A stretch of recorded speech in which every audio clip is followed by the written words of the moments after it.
Consequence Podcast Network.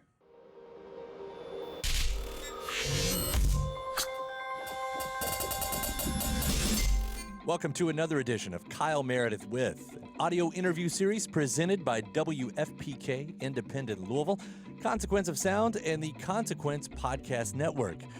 Whether you're listening on YouTube or one of the podcast channels like iTunes or Podchaser, please do give us a rating or review while you're over there. I'm Kyle Meredith, and today my guest is Johnny Marr. He is back with his third solo record, called Comet. We talk about its relation to today's politics as well as his early 80s life during the Thatcher and Reagan administrations. There's also some conversation on some of the collaborations he's done over the years with with Modest Mouse, with Hans Zimmer, and of course with the Smiths. And we get an update on will there be more of those box sets like last year's anniversary of The Queen is Dead. It's Kyle Meredith with Johnny Marr. Hey Kyle, it's Johnny Marr here. Hey Johnny Marr, how are you? Yeah, I'm very well. I'm good. How's things, man? I am. I'm so excited to talk to you. I've loved the solo records. We got the third one coming out called Comet, and from what I've heard so far, this is a really cool record.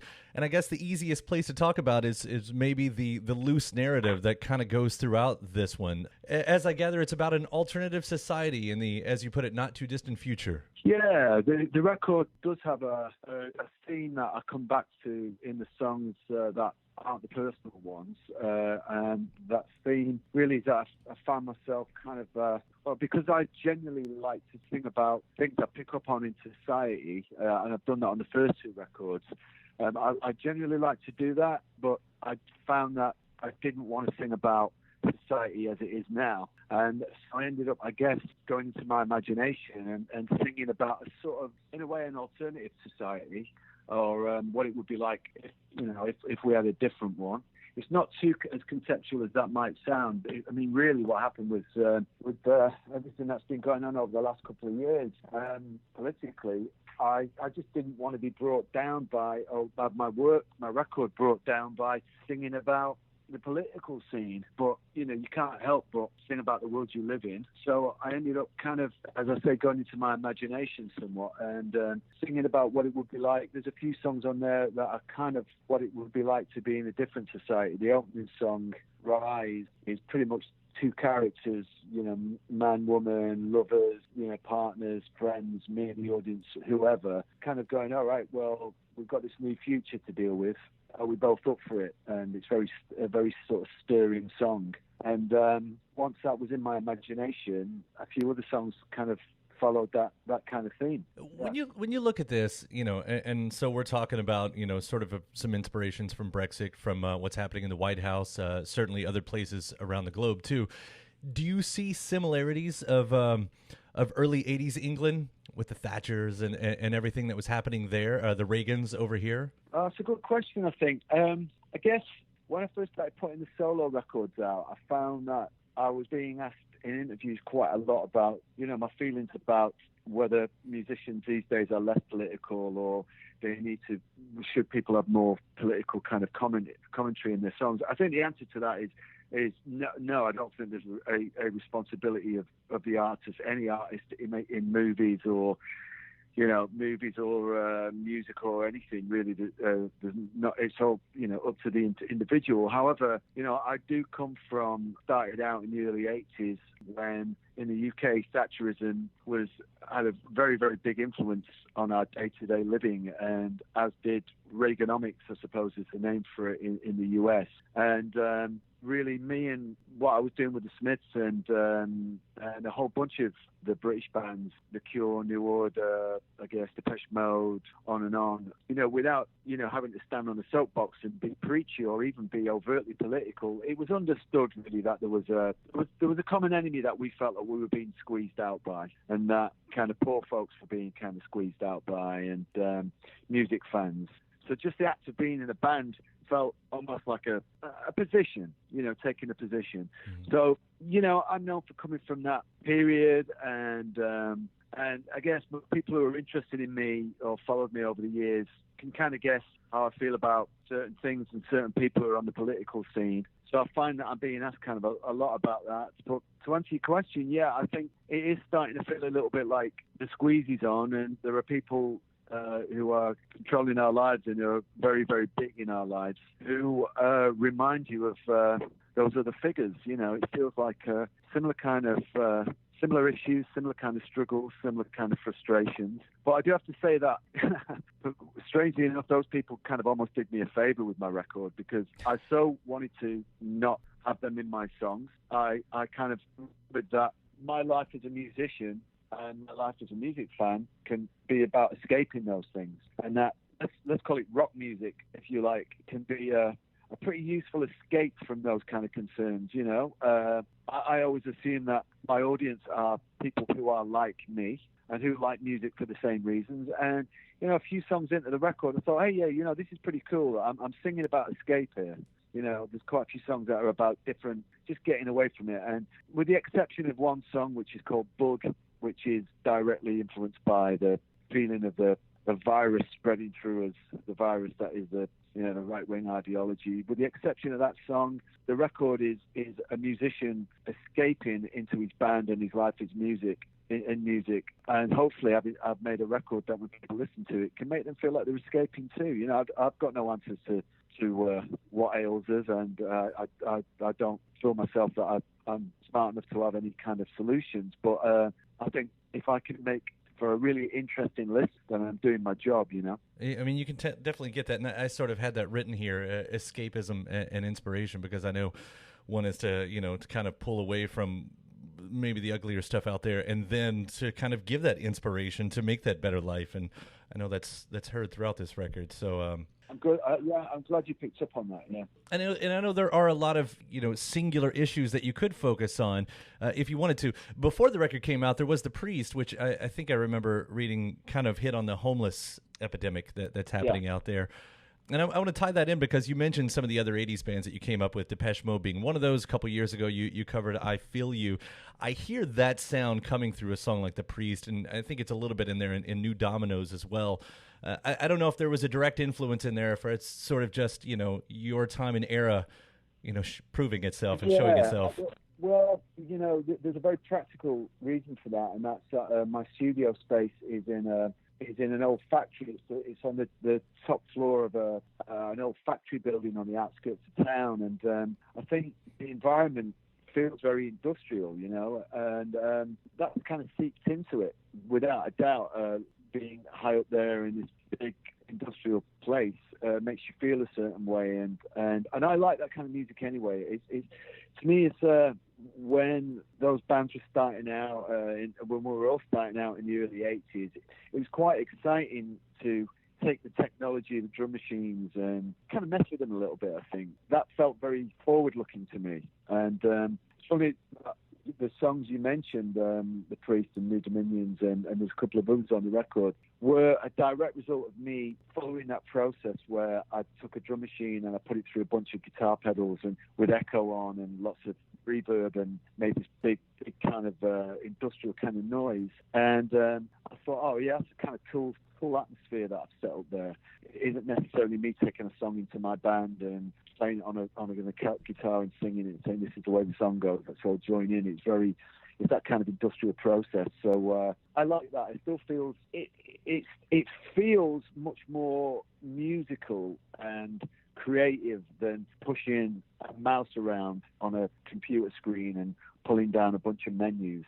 You can design a similar kind of effect, and there are plenty of great electronic programmers out there who can follow that process. But you know, I'm from the kind of original days where it's fun to take a drum machine and put it through a bunch of guitar amps and try and get a performance out of it, and then build a song on top of that, which is what I did with a few of the numbers. And then me and the band then have to learn how to play that, and that still feels strangely futuristic to me, and it creates the kind of sound that those machines create is sort of strangely soulful in a very cold way, you know. Right. I think that's made it sound a bit more, I don't know if this is the right phrasing, but I think this one's a more British album, a British sounding album than the previous two solo records were. It's sort of what I imagine, with those factories, with those darker tones, with those minor keys. You know, this one feels like a more British record than the last two. I don't know if you hear it that way as well. You know, I hadn't actually thought of that before. It's interesting. I think it's a more dramatic record, and I think, you know, what you're talking about. Some of the songs are a little longer and a little more, emotive and dramatic. I followed my feelings going into this record, which may sound a little obvious, but because I in 2016 I'd written this autobiography, Set the Boy Free, and then I took 9 months making that, and then when that came out immediately, I then promoted that, which took me to the start of last year. I was out promoting that book on a book tour, and then when all of that writing about my childhood and my life and the band I'd been in, and you know, literally writing the life story was done, and then I had to go and explain my life story, which are all very much a process of looking back and analysing and theorising and explaining. I was really, really needed to get in the studio and make some music, either with my band or on my own, and you know, I started this new factory space, and it was like that's what I mean about being led by my emotions. I didn't have time to, you know, kick back and go and sit on a beach somewhere or do some shows and conceptualize the next record too much, really get my themes together. I just wanted to make music, so I would go in the studio and, as I say, plug in machines or plug in my guitar, and I was just led by my feelings. I didn't have any concept. And I think because I've been through a period of introspection with the book, and I was in this space, I think that led for it to be a more, I would say more honest, but a more personal. Some of the songs are more personal. Let's put it this way: on the first two records, I definitely had an agenda to not play anything longer than 4 minutes or 4 minutes 10. I wanted the songs to be very much daytime music, what I call outside music. So I wanted the first two solo records to sound good in people's earphones when they're on the way to work or on the way to college or on the way to the gym or on the way back from school. Very much about the daytime. And have that daytime energy, whereas Call the Comet is a little darker, as you mentioned. The more minor keys and more feelings of exploring my sort of emotions a little bit more. This Action Tractor does that, I think, and definitely the song "Walking to the Sea." That's a song that I think could only have been made once I got the first two solo records out of the way, I think. It's a beautiful record, and I know you're taking it on tour and you're going to be playing songs from your entire career. I know that probably means some songs from the Smiths, but does that also mean, do you play songs that you did with Modest Mouse and when you do the live shows? You know, I don't. I think no, I don't. I do with Electronic, the band I had in the 90s with Bernard Sumner from New Order. I think that's because both the and Modest Mouse are actually out touring those songs now. So I don't know. I felt like it might be a little different in but in Modest Mouse, I definitely felt like I was guesting in that band, and it's Isaac Brock's band. I think, you know, Isaac had already put an awful lot of his life into his band before I joined the band. So I don't know, maybe I'd do a crazy encore one night when I maybe do a song that I'd written with that band or something. But I don't know. It's the Smiths was different because I formed that band, and Electronic, I formed that band too. So those bands felt a little bit more like you know, I created them from scratch. So I think maybe subconsciously that's why I do that. You know, but yeah, I've got a kind of a big long repertoire of things that I've done with a lot of different musicians that maybe I could investigate one way or other. The important thing is that my band have to make them sound like my band. You know, I'm not trying to make it sound necessarily like the Smiths or Electronic. We have our own kind of we put our own feelings into it, I think. You know, now that you're really into the solo career, you know, now we're album 3. Now this is really, really real.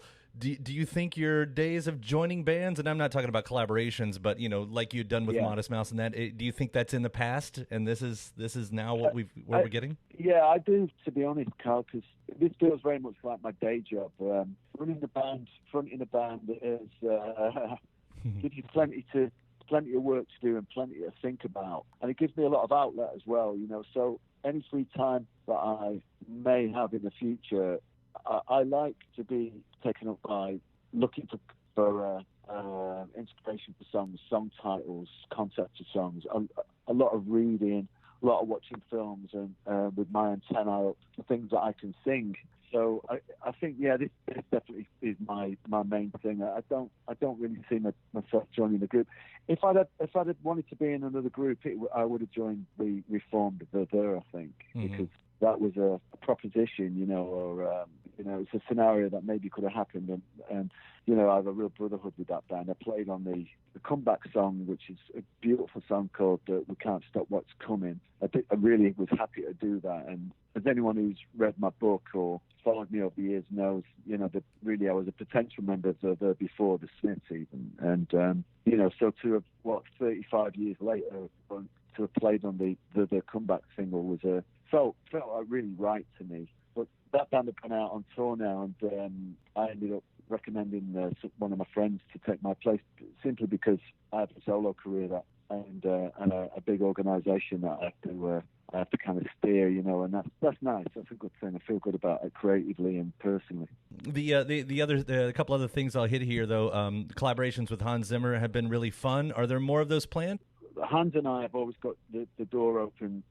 Either me working on movies, I keep threatening to drag him into the studio to work on my record.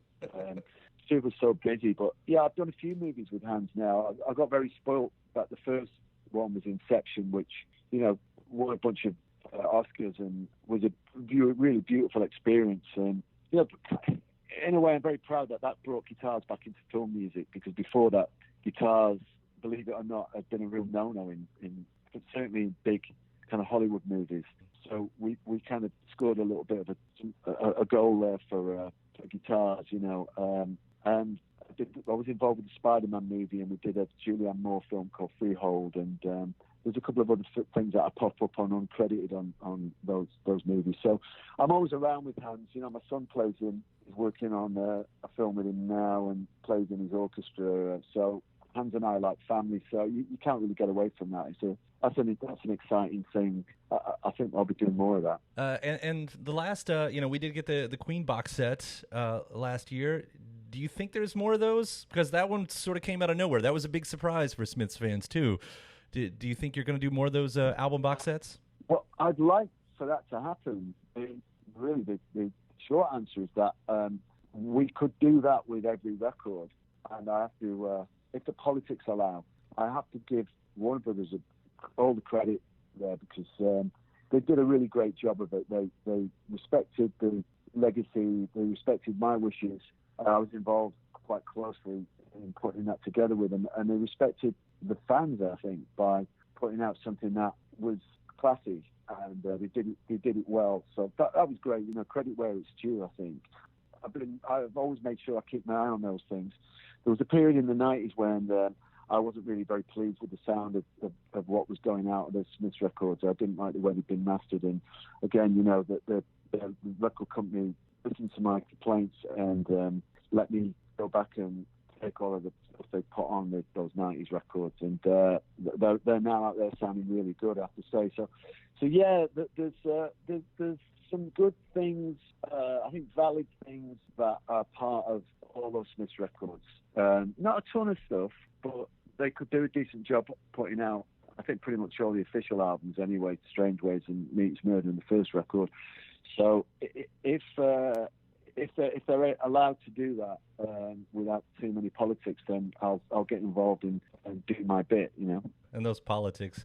I do want to ask, though, when you've got an ex-bandmate, as you do, who says a lot of big, outlandish things in the press, do you ever worry that takes away from the legacy of the Smiths? I don't really worry about very much, to be honest with you, these days. I don't really think you can change people's relationship with songs, and the songs are what they are, and the band was what it was, and the band stood for what it stood for.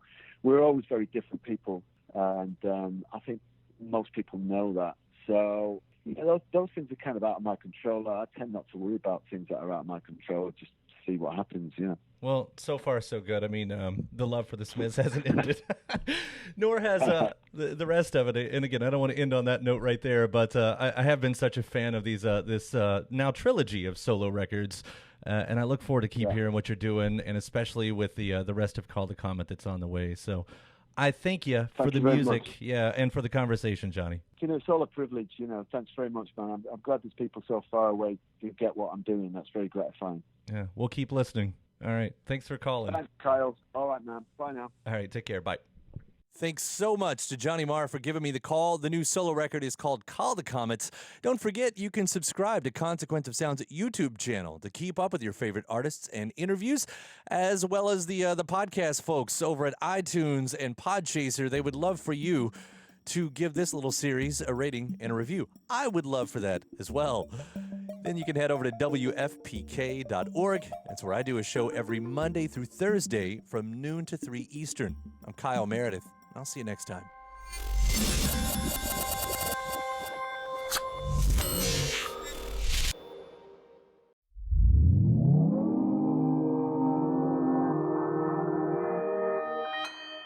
Consequence Podcast Network.